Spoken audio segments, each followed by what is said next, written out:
नफरत और बदले की आग किस कदर एक इंसान को अंधा कर सकती है, यह उत्तर प्रदेश की एक महिला ने बता दिया। उस महिला ने जो खुद दंगों की पीड़ित थी, दंगों में अपना घर गंवा चुकी थी, अपने एक बेटे को खो चुकी थी, लेकिन इन्हीं दंगों के बाद उसने एक ऐसा कदम उठाया कि अब वो पुलिस की गिरफ्त में है, क्योंकि पुलिस के मुताबिक उसके मन में सिर्फ बदला लेने की होड़ थी। महिला का नाम इमराना। शुरुआत से पूरी कहानी आपको बताते हैं। 16 फरवरी को यूपी एसटीएफ ने जावेद नाम के एक शख्स को मेरठ से गिरफ्तार किया। जावेद के पास पुलिस को 4 बोतल टाइमर बम मिले। जावेद से जब पूछताछ की गई तो उसमें पता चला कि उसका कनेक्शन नेपाल से है। हालांकि रिपोर्ट्स में ऐसा भी बताया जा रहा है कि आतंकवाद से जुड़े किसी संगठन या मामले में उसकी कोई हिस्ट्री नहीं मिली है। जावेद की मां नेपाल से है। इसके अलावा उसके चाचा पटाखे बनाने का काम करते हैं और उन्हीं के साथ जावेद ने भी पटाखे बनाना सीखा था, लेकिन पटाखों की ट्रेनिंग उसने बम बनाने में लगाई।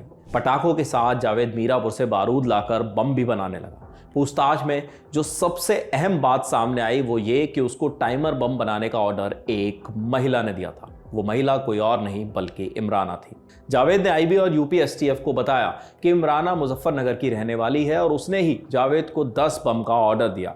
इसी बिना पर पुलिस की टीम इमराना को गिरफ्तार करने मुजफ्फरनगर गई, लेकिन वो वहां नहीं मिली। टीम ने अपना सर्च ऑपरेशन जारी रखा और 18 फरवरी को आखिरकार इमराना को गिरफ्तार कर लिया गया। गिरफ्तारी के बाद ये तमाम राज खुल गए कि आखिर क्यों एक महिला ने इतने बम बनाने का ऑर्डर दिया। इमराना ने बताया कि वो मुजफ्फरनगर की रहने वाली है। करीब 30 साल पहले उसकी शादी इजराइल से हुई थी। शादी के बाद उसके 3 बच्चे हुए। रिपोर्ट्स के मुताबिक वो घटना जिसने इमराना को इतना बड़ा क्रिमिनल बना दिया वो 2013 में घटी। 2013 में मुजफ्फरनगर में दंगे हुए। बताया जा रहा है कि इन दंगों में इमराना का घर जला दिया गया। इसके बाद इमराना बदले की आग में जलती रही और उसने ठान लिया कि वो इस घटना का बदला लेगी। इसके बाद उसने जावेद को बम बनाने का ऑर्डर दिया, जिससे वो उन्हें आगे कभी अगर दंगे या हमले जैसी स्थिति बने तो उनका इस्तेमाल कर सके। इस मामले में जानकारी भी सामने आई कि इमराना अपने दूसरे जानने वालों को भी बम सप्लाई किया करती थी। इस बार भी इमराना ने जावेद को करीब 15 दिन पहले 10 बम का ऑर्डर दिया था, लेकिन जावेद केवल 5 ही बम बना पाया और उसमें भी एक बम खराब होने की वजह से सिर्फ 4 बम लेकर इमराना के पास जा रहा था। लेकिन इस बार जावेद की किस्मत खराब थी और उसे रास्ते में ही उत्तर प्रदेश पुलिस ने धर लिया। अब सवाल उठता है कि आखिर इमराना और जावेद की मुलाकात हुई कैसे।